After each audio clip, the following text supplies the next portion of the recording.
Hi, this is Margaret Scott, the first female writer on Transformers Comics, and you are listening to All Things Transformers.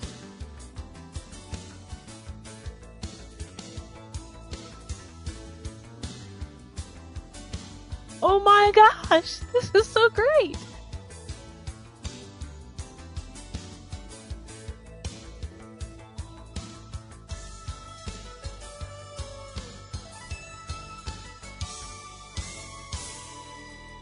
Hit record. Yeah, I did that already. Good job. Down in and start going. Woohoo! You've just jumped inside the pull bag. Join TFG1 Mike and the rest of the comic reading crew here at the GCRN as they make their great escape into comics. From DC, Marvel, IDW, Boom Studios, Zenoscope, and more, we have everything you want to read right here. Transformers comics? Yeah, we cover that. He-Man? Yeah, sure.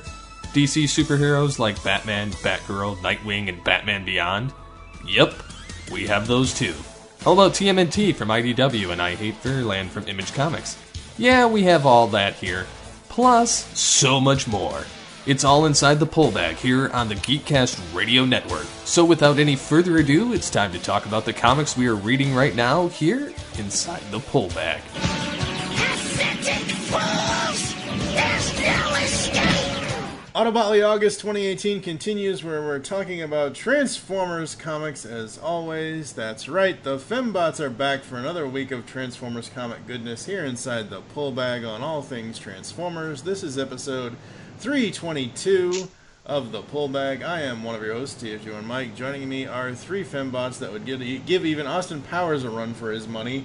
First up, we have that Cyclonus lovin', knockout drooling, Nicole Beatles Diva Hailstorm. Hello. How's Rio?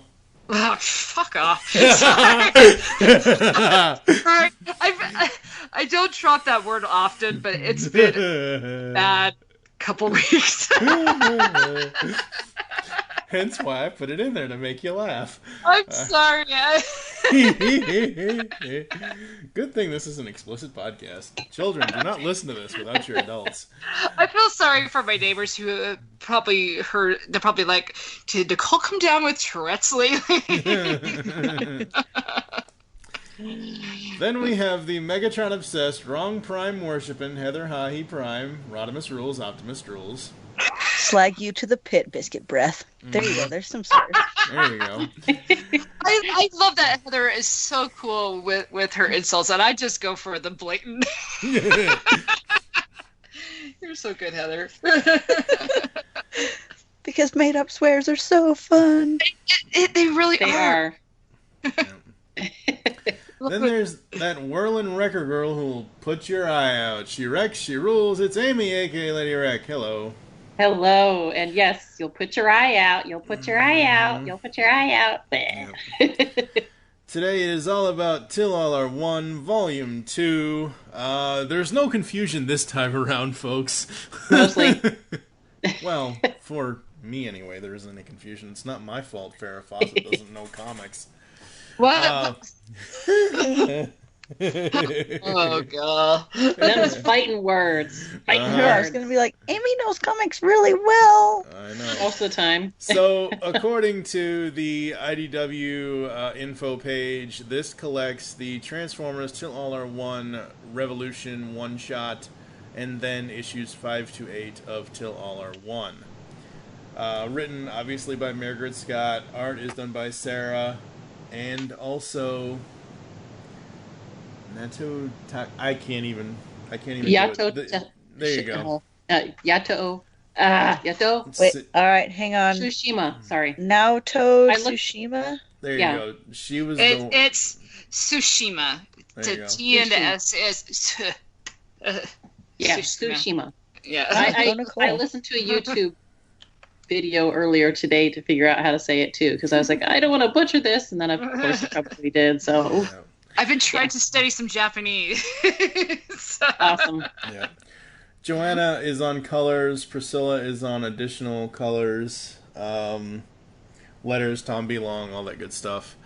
I did not read Revolution, any of it. I was so far out of the reading of the Transformers stuff at that time, hence why we're even doing any of this, is to Play catch up. before, till all are gone. So, as always, or as we've been doing, we're each going to synopsize each of these issues really quickly, and then we'll discuss them, what we like, what we didn't like, all that good stuff.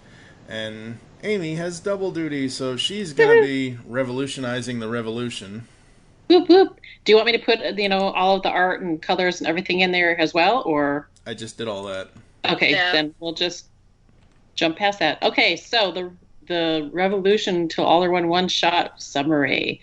So Optimus Prime sends Pyra Magna and Soundwave to bring Windblade to Earth quietly to check out why Metro Titan, not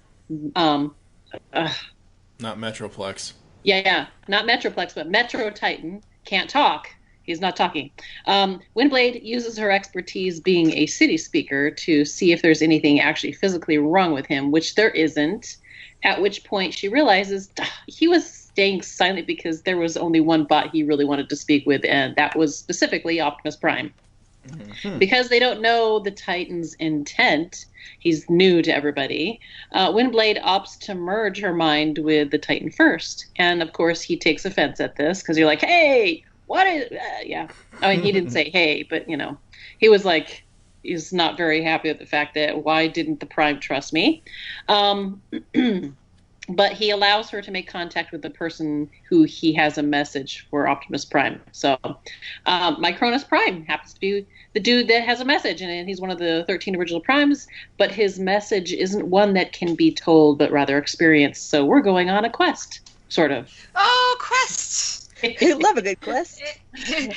Yep. Insert Swerve love right there. I was gonna say, where the hell is Swerve? He should be in on this too. So if he's listening, he'd have really fun at this point. Her consciousness is basically given a tangible cloud-like form, and she's sent to the Microspace through something called the M Trophy Cloud. And this cloud is attacking the subatomic realm. She's captured and is brought before the Lady Shazrella to be interrogated and tortured. She learns about what is happening through Lady Shazrella, but when she is unable to answer... Is that because they couldn't get the term Barbarella? I don't know. Probably. Yeah. So when she's unable to answer all of her questions in return, because she had questions back, that's when she gets tortured by this Chica. So Shazrella gets called away, and one of her handmaids releases Windblade and begs her to help before she is shot in the back. Windblade returns to Metro Titan and tells everything to Optimus Prime. But he refuses to do anything about the Microspace, being skeptical about any of the Primes, as there were too many corrupt ones as well as good ones. So and this doesn't sit well with Windblade because she's like, hey, she pretty much points out that there are many following you over your extreme actions on Earth, and you're asking for support, but you don't give it when others are in just as much need and as much as if not more pain.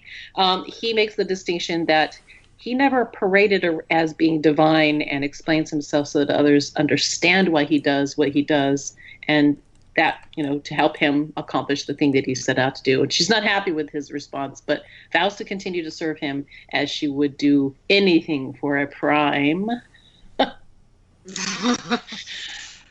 Wow. And that's pretty much the issue.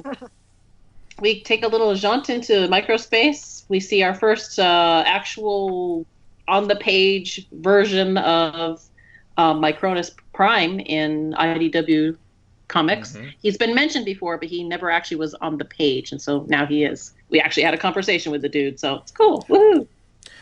I love the cover for this, only because it's Sarah. And reading this, I get it. Revolution was one of the big crossovers. It has multiple artists, yada, yada, yada. I wish they would have let Sarah do this art. I like it now that I'm looking at it again, but when I first read this, I'm like, oh, this art is just so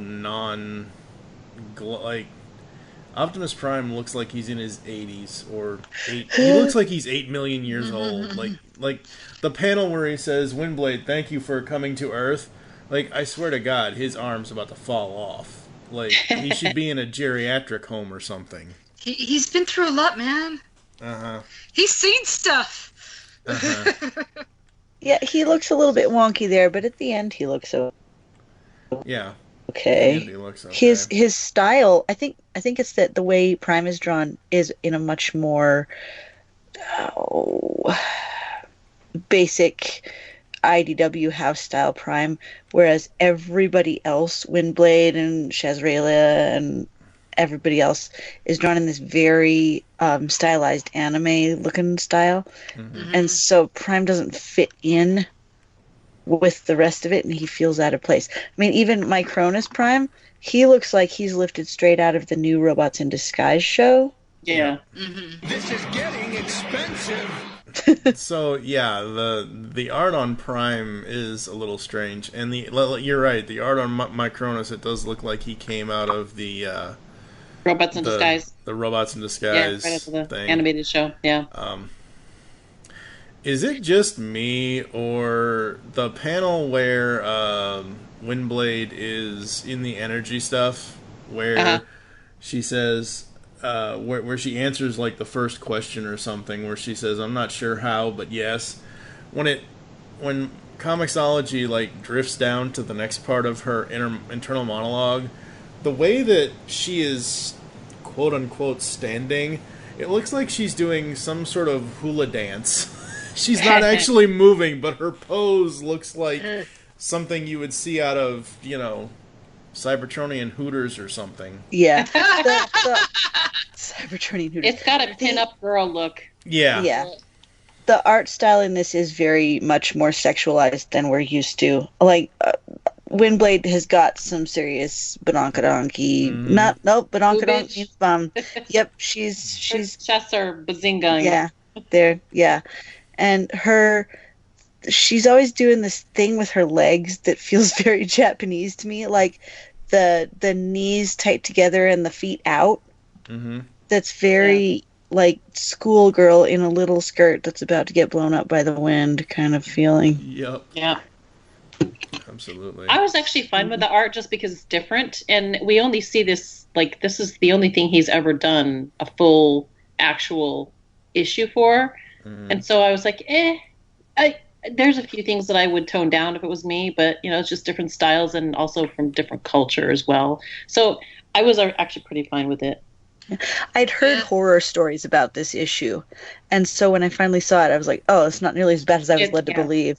But yeah, I personally like the look of the alien race. Oh man, they're awesome.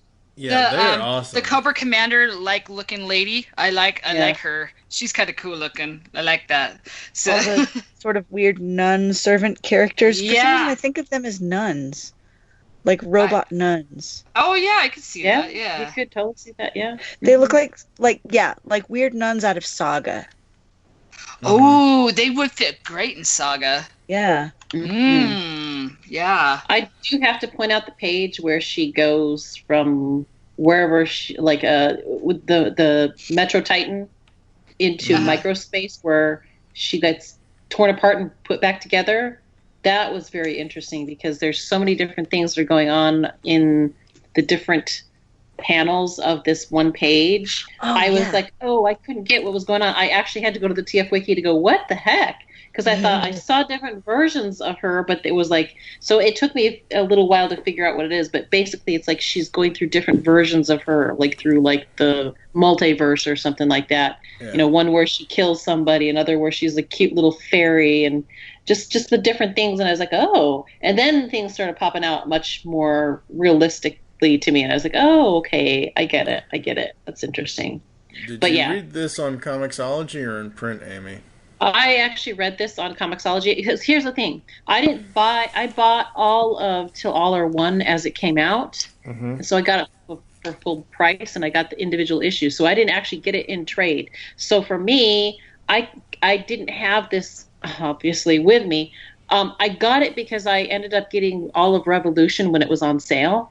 Mm-hmm. And I think I got it I don't remember what I got it for. It was for something else, and I read one, which made me read the next, which made me read the next after that. And then I was like, okay, I really didn't care for it too much, but I thought, okay, well, I got it on sale, so And then I read this issue and I was like, okay, that's interesting. It has absolutely no impact on the rest of the story, other than I think in this is where you kind of see a little bit of a divide where Windblade is doubting her religious belief in the Prime, Right. and realizing that he's just this normal person that, is not as divine as everybody has always made him out to be, and nor does he wish to be anything else but less than divine.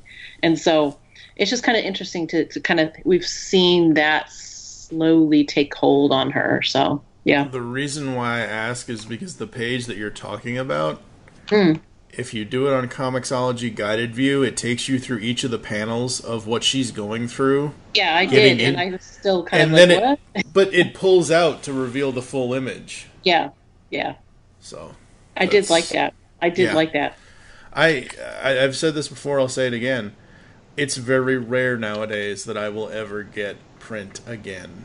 I love print. You know why? Comixology, it just spoils me with that guided view. It's so much better for me to read stuff that way. Yeah, it really does. It keeps you from revealing too much because you don't see the next panel. The only downside that I see is that comics are an art, and I have noticed that as I've focused completely on the guided view, I'm not seeing the art the same way, because sometimes it's about how the panels are arranged. And so I usually will go through with the guided view, get the story, and then I'll go back and go over the art and see how they composed it. And that way I don't miss out on how artists decide to put their composition of the page together, because that is an art form as well. Yeah. And when they do it really great, everything flows. When they do it really bad, you can tell. So that's why I'm like, you have to gush about it when it's done right. This was a good page, though. But what were you going to say, Nicole? You don't get that high off the ink. You don't. Let me tell you. Right? No, really, I love the smell of comic books. There is something about it. There's something about the page and the ink and the feel of the page. When you open up that fresh comic and you're just like, it smells so good. Or especially when you get a hardback trade. I just got a Teenage Mutant Ninja Turtle, the IDW collection, another collection just last week. Oh, and you open and crack that spine. And oh man, it's the best 15 seconds of my life. I know. It's just, I'm not kidding. It is like crack to me. It's like, oh, here we go. This is the best 15, 20 seconds I'm going to have of this day. Crack open that spine. Ugh, it feels so good. And you just whiff in the ink and the page like, oh, wow, it's euphoric. Hey, okay, Nicole, I want you to try to stop sniffing dry erase markers. They're like, I got to get a book. Nicole, I want you to get sleep, but I'm also really enjoying no sleep, Nicole. Yeah, I do agree. The hardbacks or the super big collected editions from IDW, I wouldn't mind grabbing those to collect them and to go back and look through them. But for a reviewing standpoint, I cannot there was a couple of times around 2014, after about the first year of the show, where I would go out to my comic shop and buy 2 or 3 books and want to read them right away just so I could read them for enjoyment. I ended up falling asleep with 2 of them in my hand, so it's like I just can't. And on top of that, looking at a full page, I can't focus on the whole everything that's going on the page because it's just too much for me. So that's why I love the guided view, and the guided view does give you options to, not specific options to view it, but it does show you the various things on the art and things like that. It does pull out to show wider shots, wider angles, and it does if there's something specific on the page. I've noticed where I've gone through a whole issue and go, I didn't see any full pages at all. But I still like to go back because, again, each one of them, like I said, the composition of a page is an art form in itself. So for me, I'll go back and look at all the pages and see where, this went and did that, and I can see how the pace felt because I was looking at the art. So that's good. Yeah. All right, let's keep going so we don't make people late. Off on a tangent. I love talking. Tangent.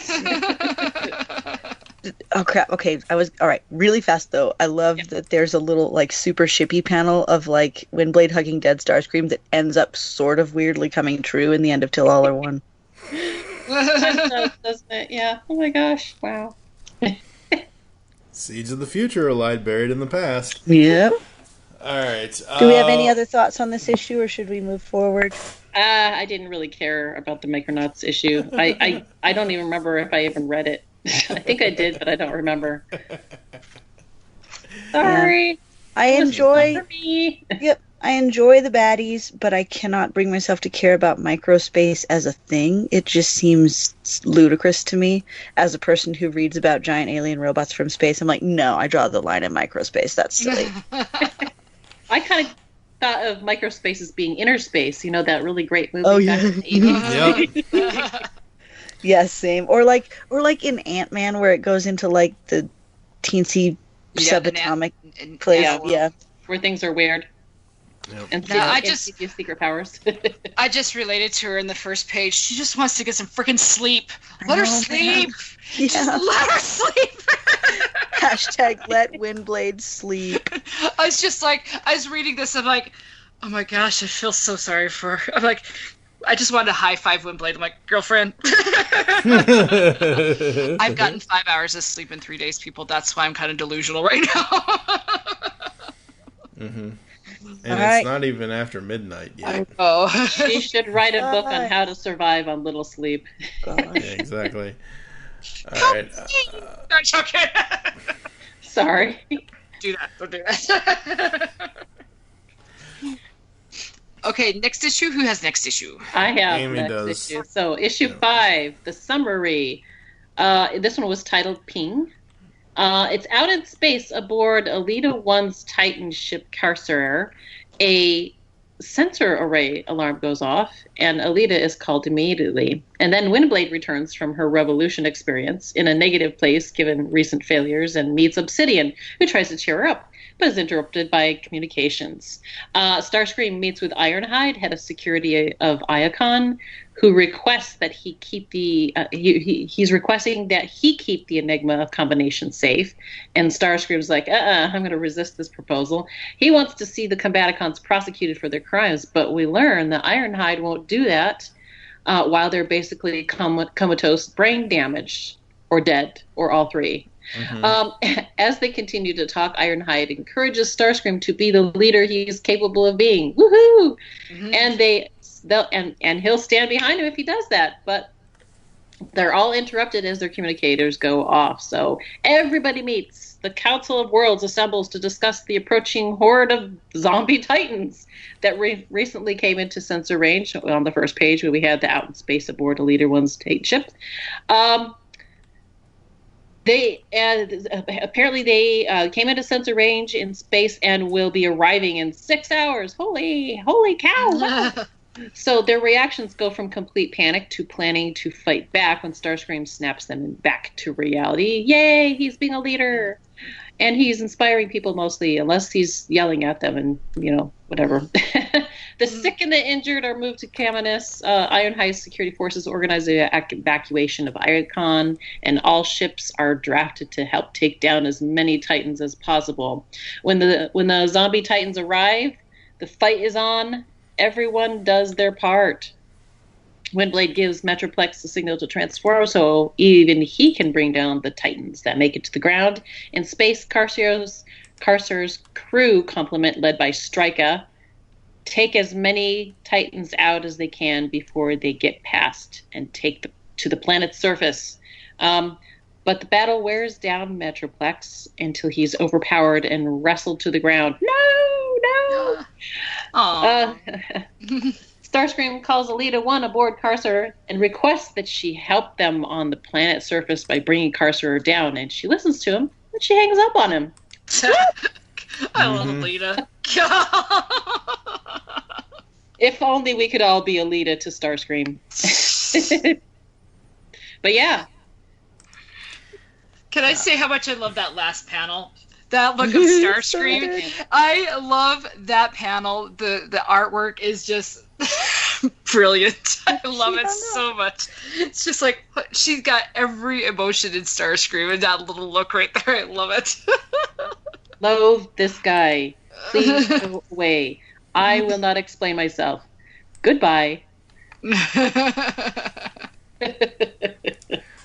Now, since Windblade has come on the scene since way back when in her first volume, the 4-issue miniseries, this is the very first time in IDW that Metroplex has actually been able to transform, correct? No, he transformed back in his own spotlight. Spotlight. Right. No. I understand. Okay, that's fine. In his own spotlight. But I'm saying since Windblade came on the scene and he was damaged and all of that and everything else, since the first Windblade series started, his whole story, her whole story. This is the first time I remember seeing him, because I don't ever remember seeing him. Wasn't he damaged? And that's the reason why she started talking with him. Yeah. Exactly, yeah. So, I'm wondering now, like, how did she... Like, I know we went through the whole thing of her first series and her getting down to the nitty-gritty of why he was damaged and things like that, but I don't remember anyone really saying too much. He's fixed! He's fixed! Yay! He's fixed! Yeah. Oh, I think somewhere along the way she finally fixed him. I mean, who knows how? I don't know how many years it's been since she came on the scene. I'm guessing that eventually they just whittled it down to finally, okay, he's proficient enough to be able to transform at this point. Whether or not he's 100% perfect, I don't think that's. But he's enough that they can transform him. Yeah, he's the last. I'm just saying. And maybe this is just my fanon showing, but do they have some sort of self-healing stuff that once she kind of got his brain working right, that he could start to kind of put himself together? I mean, we know that he can move his own brain around. Yeah. No, wait, no, he wasn't doing that. That was Chromia and Nautica and Windblade. Yeah. But he seems like he's this weird combination of totally self-aware and self-sustaining and autonomous, but also at the same time really weak and dependent. He's an old man. Yeah. I do love the opening shot though of him, Metroplex Online, the close-up and then the spread out to see. Oh man, that was so cool. Sarah has done an amazing job drawing him. Joanna and Priscilla on colors. So good. Good Absolutely times. love that. And I love the style and look of Alita too. Mm-hmm. She's buff, man. Yeah. I would not want to meet her in a dark alley. Her and Strika. Oh my gosh, Strika. I love Strika. Strika's sauce. I think she is so underrated. I love that woman. She is awesome. There's a lot of good art in this. I really like the scene between, what's his face? Is it Fizzle? And Laser Beast? I just like everything about that entire scene. I mean, even just the one where you just see them both, you are looking over their shoulders, and Razor Beast got his hand on, like, Fizzle's chair, and they're both looking at Starscream. That's just good composition. Yeah, if I was reading this back when it came out, I would have been jaw dropped on the floor, really pissed that I had to wait another month after the end of this issue. Like, she hung up, and then that was the... Like, really? Come on! She hung up! I kind of had that... You know in Jurassic Park? The first one where the little girl's like, she left us. That's kind of the I was like, she hung up. This is the first time somebody's hung up on me. Yeah. I actually like it better knowing the reason for what Elita's doing, because at the time when we were getting it in single issues, it just struck me as Starscream's the one being petty. You underestimate the depth of my pettiness. But she also felt selfish because we didn't understand why she was doing this. And so I was just irritated at her. I think that was intended. Oh yeah, I think definitely. we were absolutely intended to feel irritated and prickly toward her because she just hung saying up. But she also, since she came on the scene, she just has run to the beat of her own drum. Yeah. Yeah. Can I just say for this issue though, like, I actually like Starscream as a leader. I'm like, wow, he's actually taking in account not for his own sake, but he's actually being a good politician. Is that an oxymoron? A good politician? It's like that pep talk that Ironhide gave him actually worked. Yeah, so it's just like he's actually getting things done. He's not thinking only about himself. He's putting together a plan. I'm like, wow, I'm impressed, Starscream. I really am. I'm like, his character has definitely grown. I mean, if there's two characters in the IDW universe that has grown in like the last 2 years, it's Starscream and Windblade. It's amazing how much those two have gone from one end to the other. It's amazing. Yep, it very much is. That's very true. Because from here on in, he makes a lot of really good choices. Bumblebee gives him the face. It was just so nice watching him actually lead instead of just scheme. Yeah. Uh-huh. Because up until now, all he's done is scheme against Windblade. But to be honest, she has sacrificed a whole heck of a lot. And we're going to find out more about that as we continue with the rest until all are one. Yeah.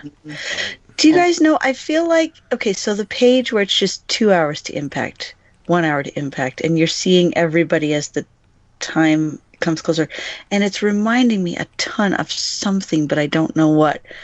Like, and maybe it's a thing in all the old World War II movies ever or something, but it's got that same sense of, we're going to make you sit with this and know that the badness is coming, and everyone is as ready as they can be, but you just see people waiting, and that's just so good. Yeah, it is. Yeah. For sure. Anyway. No, issue 5 was really great. The cliffhanger was good. I love the art. Margaret's writing continues to exceed all expectations. So, absolutely love that. Yay! All right, Nicole, you're up on issue 6. Okay, I apologize. I'm not going to do an in-depth review like Amy. Amy does a great job. We should just have her do all the work then. So basically, issue 6, we start off with we have oh my gosh, Metroplex. I wanted to say Metro Titan. I'm like, no, other guy, Metroplex. It's confusing. The names. I know. Yeah. But we also see Windblade's inner dialogue. She's coming to as she's trying to work with Metroplex. You know, she's coming to think of Cybertron as her home, and she's trying to get Metroplex up and about. And then you see the Titan, the other Titans, the dead Titans, come to Earth, and everyone's trying to struggle to stay alive. I love this part because, like in the last issue, you were saying it was the calm before the storm. Well, the storm has just hit. The Titans are starting to fall to Cybertron. Everyone's just trying to survive and get their crap together. Here comes the speedsters. I love that knockout's here. It's my issue to review.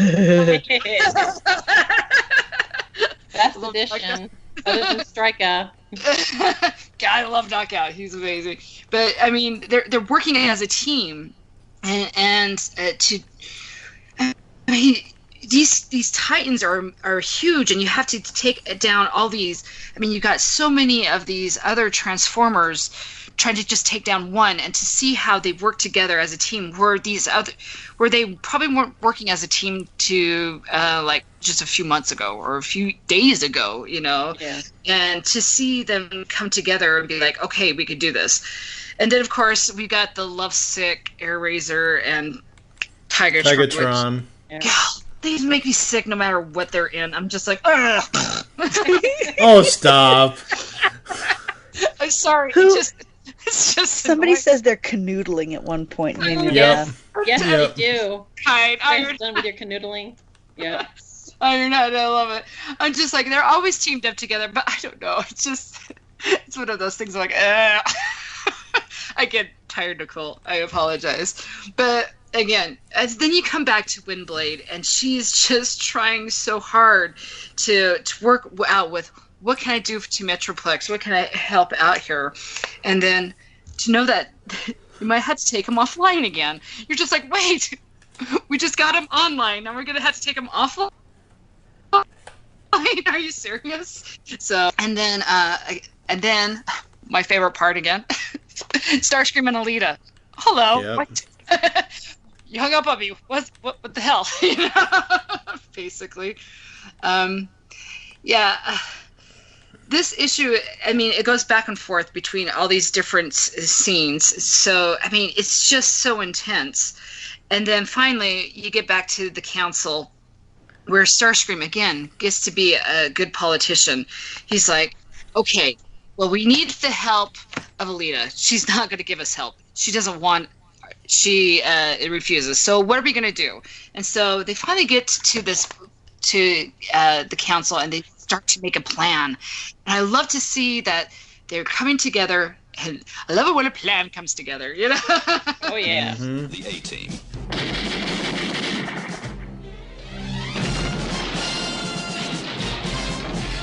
I love it when a plan comes together. I love when a plan comes together. And I love it that Windblade is the one that comes up with this. And Starscream is just like kind of proud. Like, when did you become such a schemer? I love it. Because it involves a Titan. That's why she's scheming. Yeah, love it.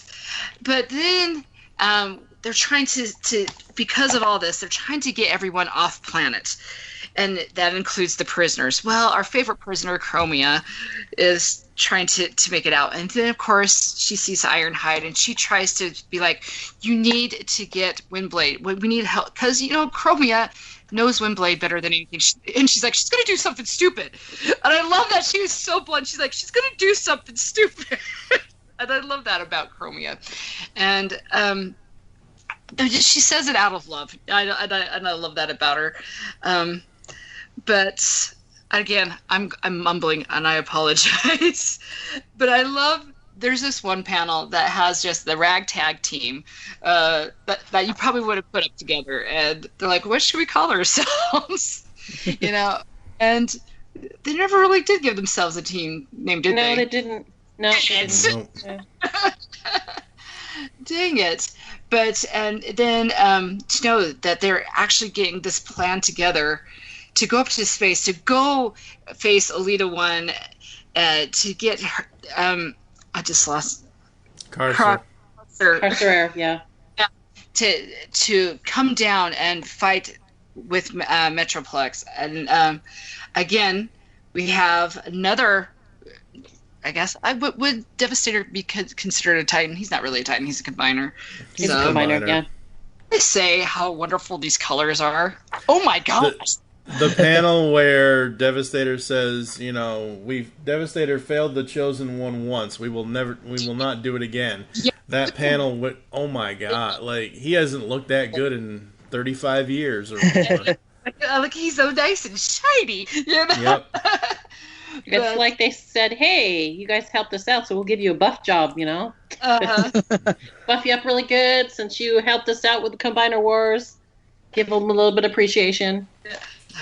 But, and I love that Windblade's plan is to hide herself in all the warships as they try to sneak on to Alita's a Titan. And I'm like, oh, that's kind of cool. And she's like, don't worry, they're not going to be paying attention to us because Devastator is, you know, the main focus right now. And well, I love that. I think that was so cool. I'm like, oh, Windblade, you're so awesome. So that was the end of it. So you see Devastator come down, do the superhero pose, you know. Mm-hmm. You know, it's a good old Iron Man pose. Kill everything, yeah. like I said, he just looks amazing doing so. And of course, Alita and Obsidian are just like, yeah, this isn't gonna bowl over well. And so here we go. We're taking the war from off of Cybertron into space, and now it is going to be Alita 1 versus Windblade, and it's going to be awesome. There you go. Yeah. Sorry, I rambled there. I apologize. Yeah, I love this issue. I think this issue has so many good, interesting things. The fact that they can fit a semi-love story within the rest of, oh my god, these undead things are coming to kill us, and now we have to deal with Alita 1 and her not letting us figure out why her Titan won't transform. The fact that Tigatron and Airazor can basically be oblivious to all of this. Like, yes, they are fighting, and yes, but you don't ever see them not together when they're fighting. So it's like they have some weird romantic war love story. I don't even know. It's gaggerific. I don't care for those two. I apologize. I know there's some fans out there. I'm not one of them. Yeah. I just think it gets in the way. I'm just like, there's good love stories that happen. To me, it feels forced. That's just me. How does it feel forced? They were in love in Beast Wars, so it just feels forced in this storyline. It's just like, oh, well, there's so much going on. Oh, let's put these little cutesy lines here and there. I'm just like, I don't know. I get what you're saying, because they both have kind of a pedantic way, especially Tigatron. He's always had that pedantic way of speaking. And so in this comic book, it feels out of place. Yeah, I mean, like, it just feels out of place. Yeah. Wrong timing, I guess. But it's definitely their characters. It's definitely them. But maybe it's just me. I'm just a little bitter old maid. Okay, there you go. No, I get that it doesn't quite feel like it meshes. I wouldn't take them out necessarily. No, I wouldn't. But they feel like fan service. Yeah, they're a good team. They work together as a fighting team. But yeah, the whole love story kind of felt a little bit out of place. So I think the reason why is because they're automatically just doing what they already did in Beast Wars. Yeah. And we don't have any build up to that, so we don't see how they struggle to become in love. Like, everybody is shipping over, Windblade and Starscream because there's so much conflict between them, but there's really good chemistry as well.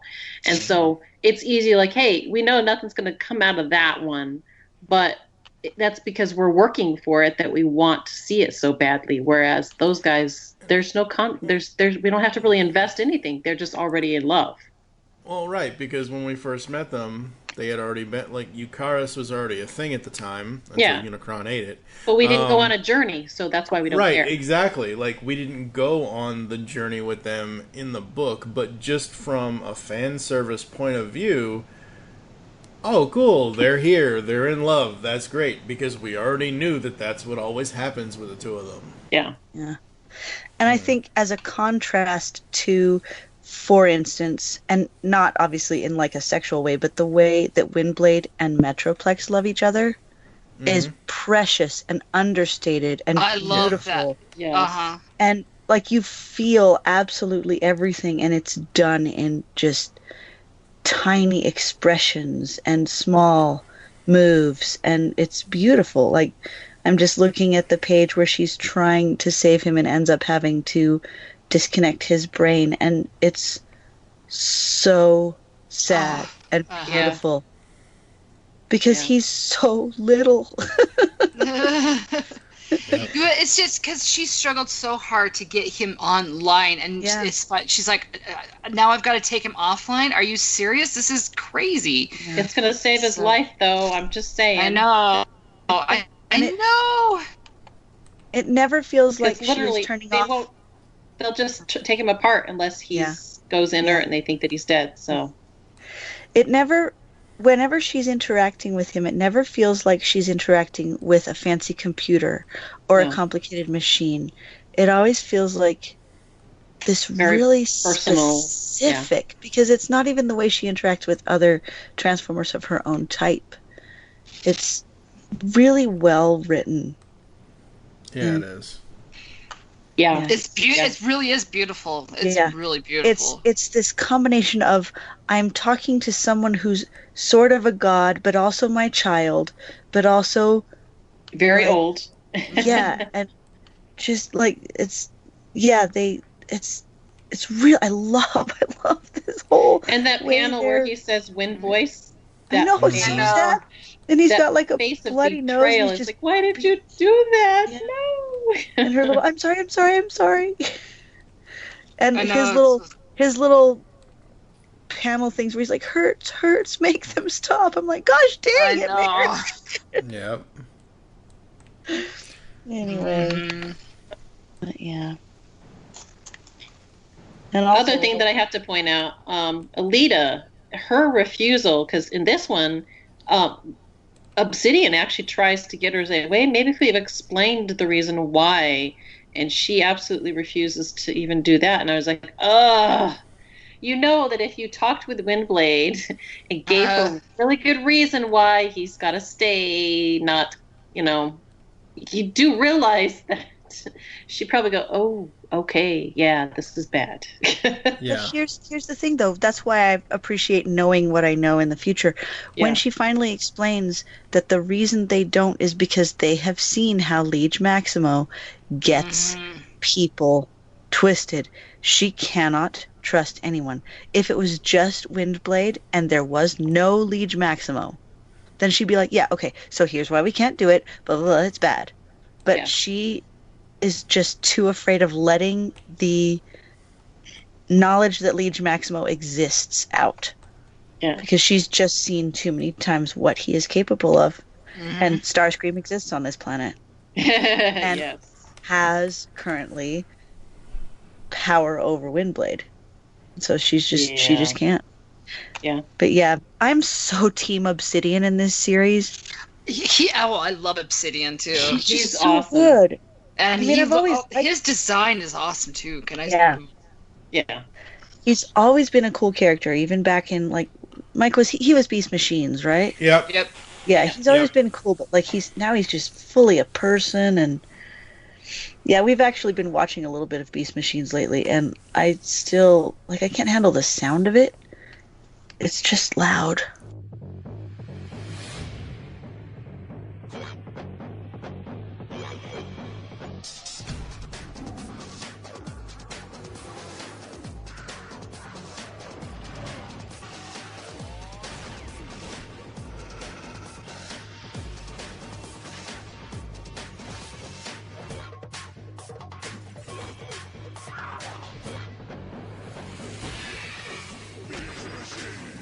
I love that. I love the music in that series. The music is cool, but they only had like 3 cues and a lot of clanking and kathunking. I don't know how. I mean, unless you're talking about like the Viacons and stuff, because everybody else is techno-organic. When you're going from sorry, we're not talking about Beast Machines, but when you're going from Beast Wars and the way that's written and the clever repartee and all that stuff, and you go into Beast Machines where it's much less talking and more doing, it's rough. That's deep freeze cold. All right, so issue 7. It's back to Amy. No. We're just gonna make Amy do all the work. Don't do it. But I didn't write that one out. Also, I did. I've got that one. Okay, good. But before we go, I wanted to really fast. The part where they're trying to evacuate on ships is really well written. With the one person being like, "Don't leave," and Ironhide being like, "If you get on, we will all crash because it'll be overweighted." That's really good writing. And yeah, good stuff. Okay, sure. I'm like, don't skip the good stuff. Okay. I'm sorry. I blabbered through my review. I apologize. Okay. You know what? It's okay. I also you've only had 5 hours. How many days again? In 3 days. I'm surprised I could actually read English. All right.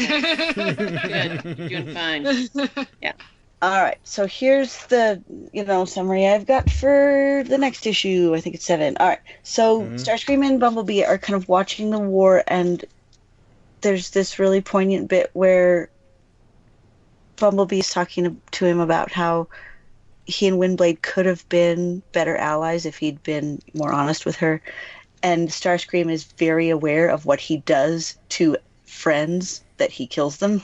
He's thinking of Metal Moth.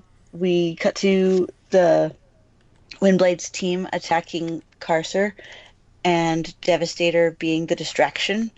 And Striker gets to be super awesome. I love Striker. That we have only ever seen Megatron do, in that back in All Hail Megatron, where it was ridiculous at the time, but now when Striker does it, it's just awesome. Where Devastator punches down and she just like lifts his fist back up and is all, "If that's you, I'm not impressed."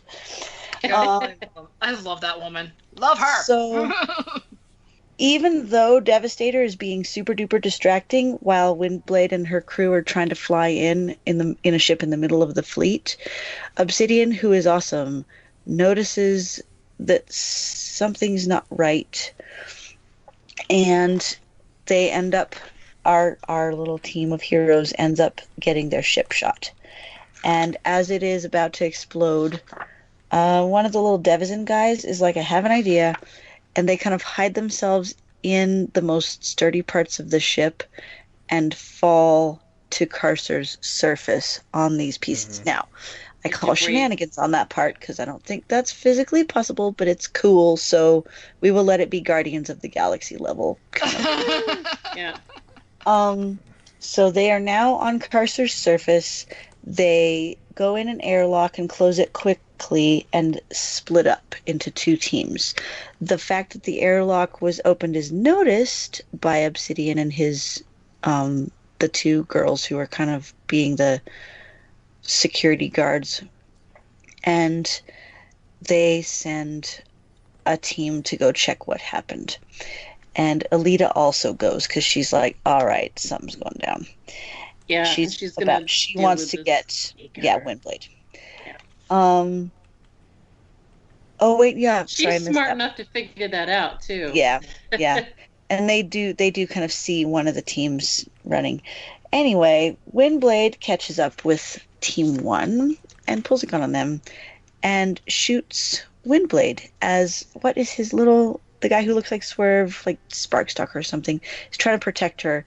And he says, "No light," and gets shoved to one side, and we find out that the quote-unquote Windblade Alita shot was actually Lightbright, who Sparkstalker loves and he was trying to protect. Right. That she had a little hollow, the thing that the badgeless have. Hologram thing. Yeah. Windblade Something goes that in the last issue they asked, she asked for, and so she got one, and the guy was like, "I don't know how this is going to help you." Yeah. Oh, I didn't catch that. Good job. Yeah. Good catch. Totally didn't catch that. Anyway, Windblade's in the brain module or area, but Obsidian has beaten her to it, and he's like, he tries to reason with her, but he still won't be super clear. And he's just talking about you can't afford the cost of activating him. And Windblade is like, "I've sacrificed so much I know about cost." And yeah, then everybody jumps on Obsidian as he attacks, and they manage to pull him down, and he's just begging her not to connect to Carcer. Yeah. And there's this amazing panel of words where after you know what happens, you can kind of tell what he was saying, and it's cool.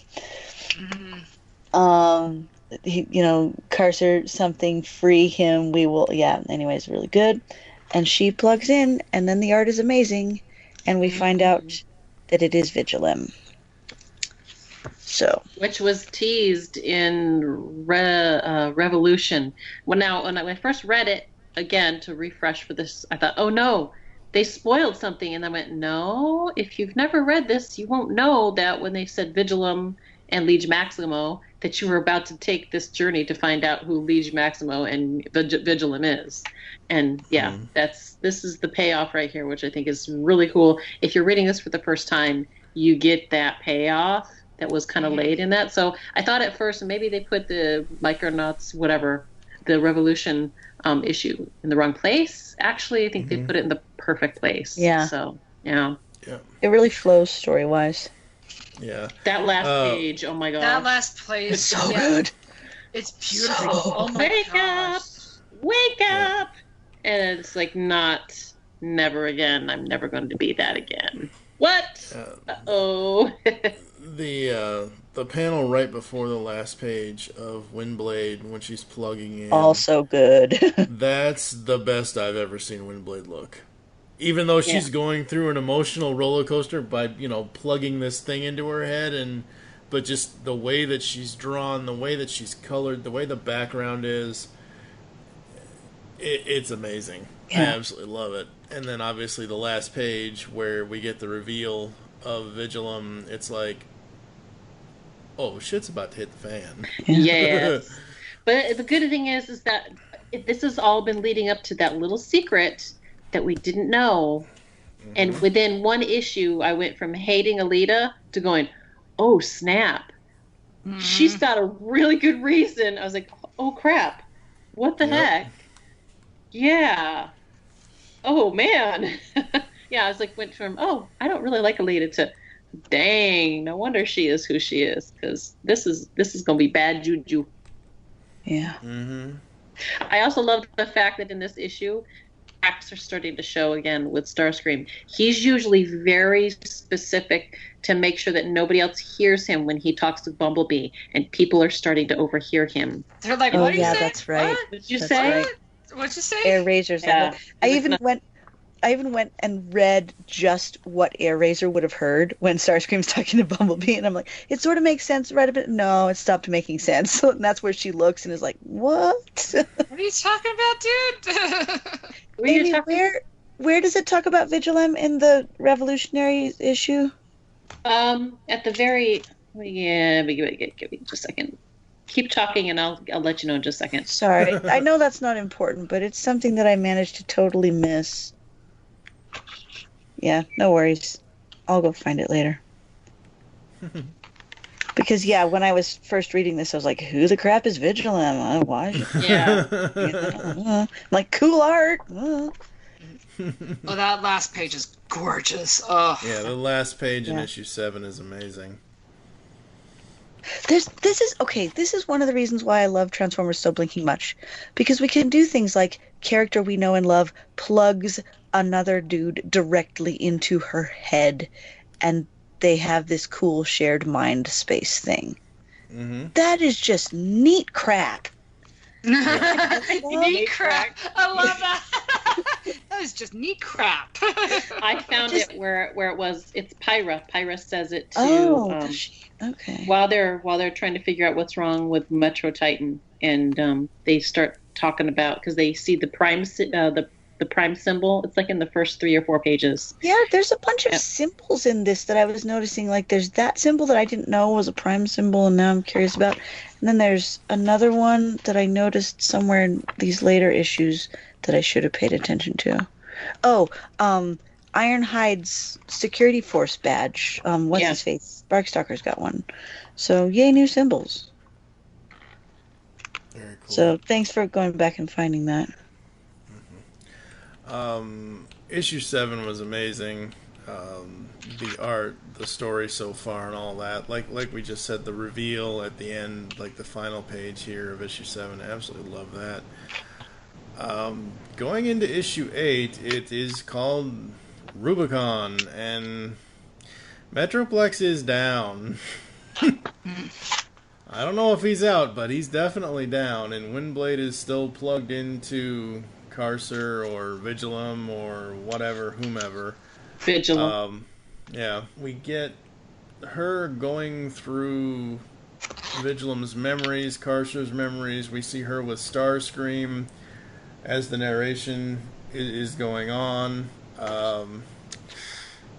This is all really weird. Like, I'm glad we're getting answers to this, but it's just strange to me. I don't know, like, I didn't lose interest, but I completely lost my mind trying to keep track of all of this in the final issue here. I think that was the point, because while Windblade is trying to keep she's trying to control him, he's also trying to take over. And we really see, because they mentioned before, like in the first issue of this, the Revolution issue, where they were concerned about Prime merging with a Metro Titan, not knowing their intentions and how they couldn't sacrifice him. So Windblade does it. This kind of shows just how powerful a Metro Titan's or a Titan's mind quite literally is. That she's struggling to keep control. Yeah. I love this issue. Yeah, this issue is awesome. I love this issue. This issue is very awesome. I'm like trying to find even just a single page that I'm not in awe of, and I'm not having any luck. As we go along, she has her narration that she's doing as she's trying to control him, and he's trying to control her. What I love in this is how the art is done, where you see him as an actual bot, but she's kind of like a female version of Patrick Swayze, just kind of ghosting over top of him. You know, I love that. Oh, yeah, I see what you're saying, yeah. Yep. Her narration gets to a point of, you know, have to keep fighting, and it gets to a panel, at least in the guided view, where it's just one shot of Windblade, and it's just a black background, and it's so cool. Like, I love the way Sarah does Windblade. I really do. Yeah, she does a good job. It's fantastic. Yep. So as we go through this, Vigilum pretty much takes over. Like, she tries to have him stop, but it doesn't work. Chromia, meanwhile, tries to reactivate Metroplex. No, Metroplex manages to wake up just enough to contact Chromia. Oh, that's what it is. And he tells her, go get Windblade. She's hooked into Carcer. Yeah, that's what it is. Or, sorry, Vigilum. He's always going to be Carcer to me for some reason. Yeah, it's... yeah. Can I say that one panel of when Windblade's possessed is amazing? Oh, yeah. It is beautiful and nightmarish at the same time, and I love it. Oh, is that the one where she turns around and she says, "You have failed"? Yes. Oh my gosh. It's so like good. The best Joker and the best, like, just all the creepy grins. I'm not kidding. When I saw that panel, I'm like, oh, I just got the chills. Yeah. It is gorgeous. Oh my god. To be like, that's when you really understand she's no longer there. It's him. And you're like, crap, stop. I love it. It's so gorgeous. Yeah, that panel is amazing. Kind of reminds me of a certain CW hero. You have failed this city. The eyes would be green then. Well, yeah, obviously. All right. So, is that the summary? Yeah. We're not finished yet. Summarize not finished what happens. Yet, no.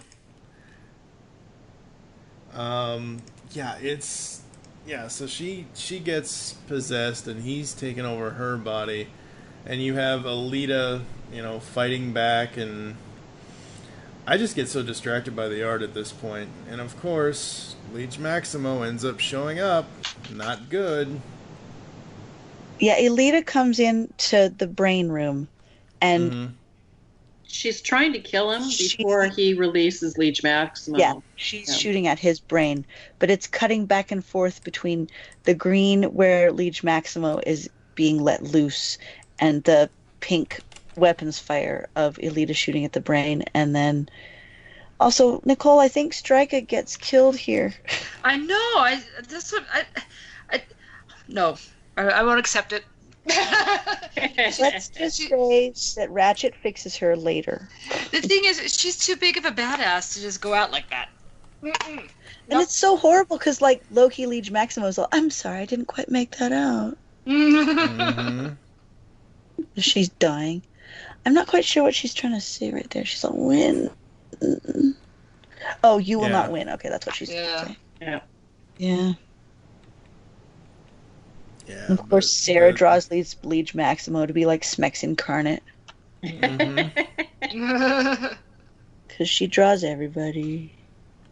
So good. There was some other panel that I wanted. Anyway, yeah. Oh God. What are you talking about? The very, very last panel. Mm-hmm. The very. Oh my gosh. So Heartbreaking panel. Very last panel. Yeah.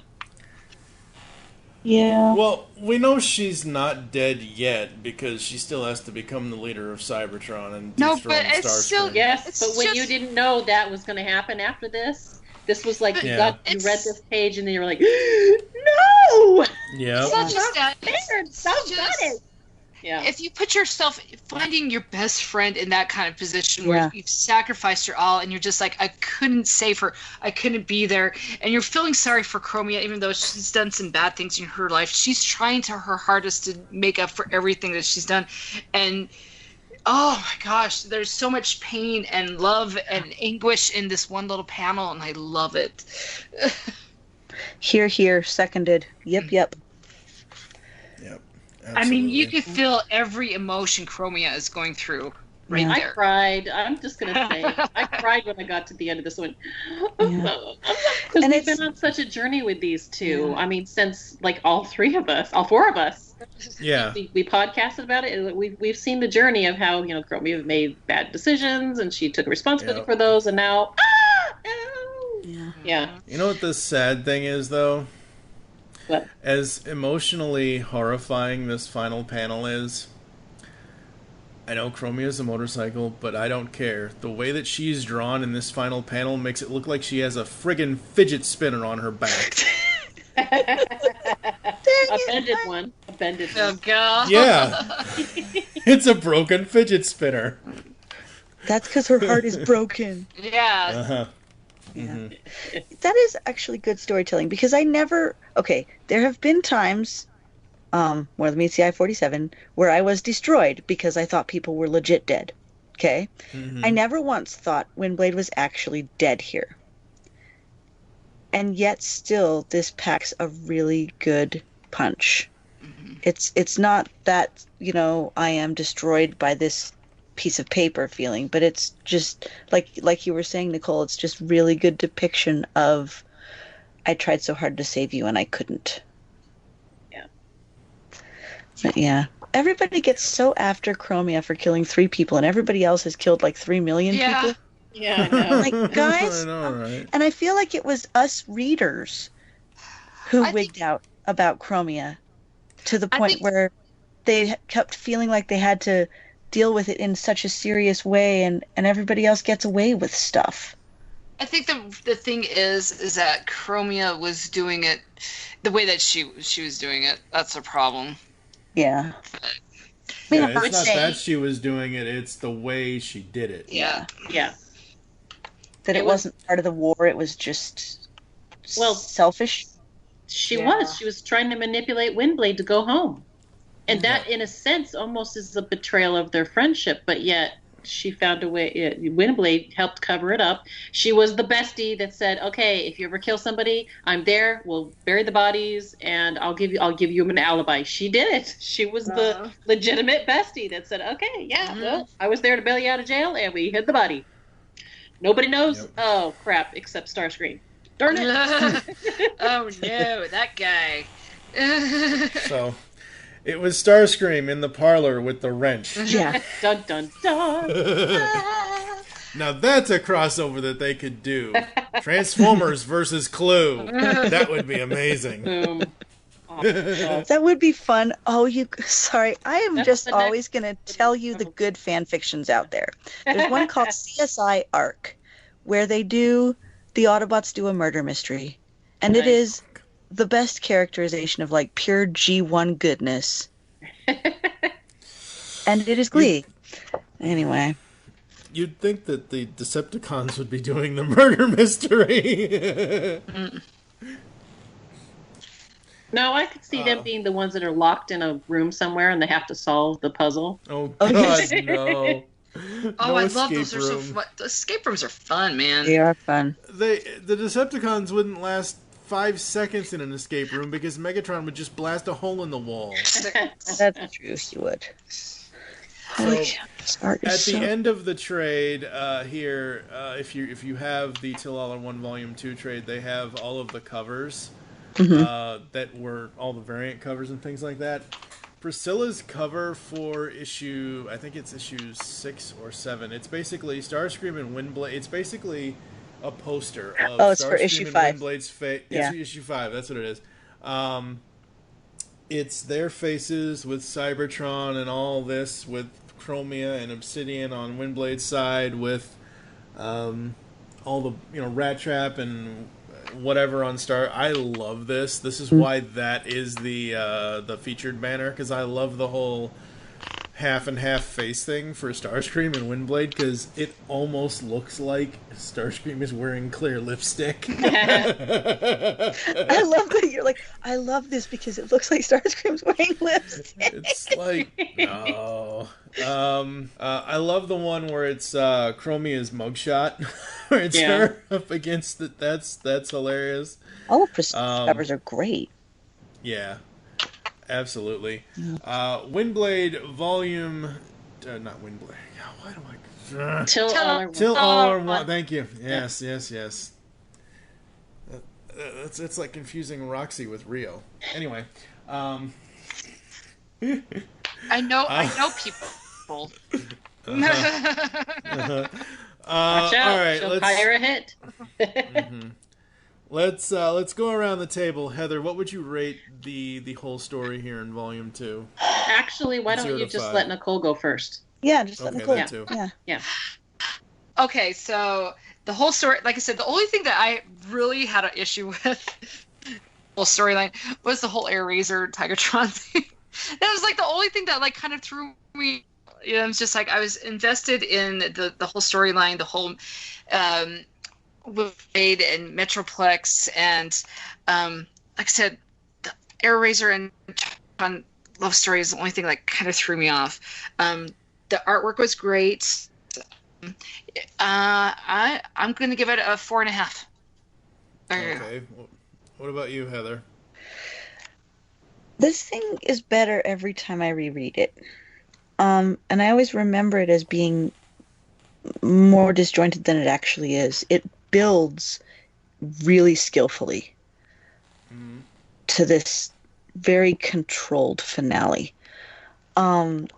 I think it's mostly because I'm not an action person. So when there's comics that are like fighty, shoot, fight, I'm like, I fall out of it. But as a whole story, the way it comes together is just so good. Rats, I'm really in danger of giving it a 5. I'm just flipping through to see if there's any reason why I wouldn't give it a 5. I'm giving it a 5. It's really good because, like, how can you resist this last issue? It's so good. And also, even just because we didn't even mention it, the backstory that suddenly they give Metroplex, where he's like fully a person, where he's like, where you recognize that he had a connection with Carcer and wondered if he should have killed him. That, that's harsh. Anyway. Yeah, I'm giving it a 5. It's really good. Amy? The next one's going to be 6. Yep. Okay, so I am that person that likes the fighty, shoot, really intense, action-packed stuff. So the fact that we got, let's see here. I started reading this in the evening, and I was feeling a little tired. And just my reread, and I'm like, I got through this, like, so fast, which usually I don't. And the reason why is because it was so well-paced, and Margaret did all of the things that you're supposed to do to have a really great ending on something like this. And she did really, really great. And it's just fantastic. And the art is fantastic. And Margaret is making it look like it's easy to write with all of these characters and all of these backstories and making things work and making us care and feel and, have a moment to breathe and, then have time for tears as well. She makes it look easy, and it's not. And so that's why I'm giving it a 5, man, because she did a fantastic job. And this paired up with the Revolution issue actually made it look better. I'm just saying. It did. The Revolution issue helped it. Yeah. So I thought after I got through this again, this for a second reading, and I haven't read it for a little while, and I was kind of forgot a few details. I was quite happy with how fast I got through it, and feeling that I had really read something a whole lot longer than I actually did, and I was just like, wow, that was really a good meal of a story right there. So yeah, this is fantastic. Give it a 5. I'm right there with you. 5 all the way, because I absolutely love this. Unlike Nicole, who doesn't apparently like Beast Wars characters at all. You know, I actually like the fact that we have this kind of separate, lighthearted Air Razor and Tigatron thing, because the world is ending. I mean, come on. Their world is ended. Are you kidding? Yeah, exactly. Well, at this point, the world is getting ready to end. Yeah. So, and obviously, as you said, Eucharis is gone at this point, kind of a thing. 5 all around, like you just said about her story. Like, when I was reading this, I was going back and forth. I wasn't going back and forth, but I was preparing for this episode and the next episode that Ryan and I are going to do on Optimus Prime and Lost Light Volume 2. Started reading Optimus Prime, I got through issue 7, and I'm like, I can't do this. I have to go back and read Till All Are One and get that done for the recording, because as much as I love John, as much as I love Zama and the art and all that, Optimus Prime is by far the wordiest book out of all 3 titles. And it's just, oh god, that guy. Anyway, yeah, 5's all around. Back! I'm better than ever! Look at this new paint job! I've gone beyond being just plain old Bumblebee. I'm a gold bug! So, folks, you can Google Beatles Diva, Beatles like the bug, Beatles like the band, not the bug. She's just a gold bug. To find Nicole, Amy, where can people find you online? You can find me on Twitter at Lady of Rec. Woohoo! What about you, Heather? Find me on Twitter at Hahi Prime. I am on Twitter at TFG and Mike. You can follow at Geekcast Radio, at The Pullbag on Twitter. Find us on Facebook, of course. Go to geekcastradio.com, listen and comment on these episodes. Coming up next, as I just mentioned, Ryan and I will be talking about Optimus Prime and Lost Light Volume 2. And then that's the penultimate episode for Autobotly August 2018. And the final episode, the finale this year, episode 323.5, we are going to be reviewing Till All Are One, Volume 3. So not only did the ladies and I start Autobotly August this year, we're finishing it as well. Boom. Heck yeah. Yeah. Yep. So, Booyaka please, no. No Michelangelo. Booyaka chow. No. Stop it. That is It's the one true Mikey. Mikey. Hear a 3-year-old. No, it is not. Don't even get me started. It is not the one true Mikey. You take that back. It's the only Mikey I can stand at all. What? Townsend Coleman was infinitely better. Robots? Let's rock! And then Robbie Wrist in the original film in night. Don't even. I will fight you on Turtles all day long, just like you'll fight me on Prime. Yep. All right. Hey, what the? Whoa! And I thought insurance salesmen were pushy. Oh, a fellow checker, eh?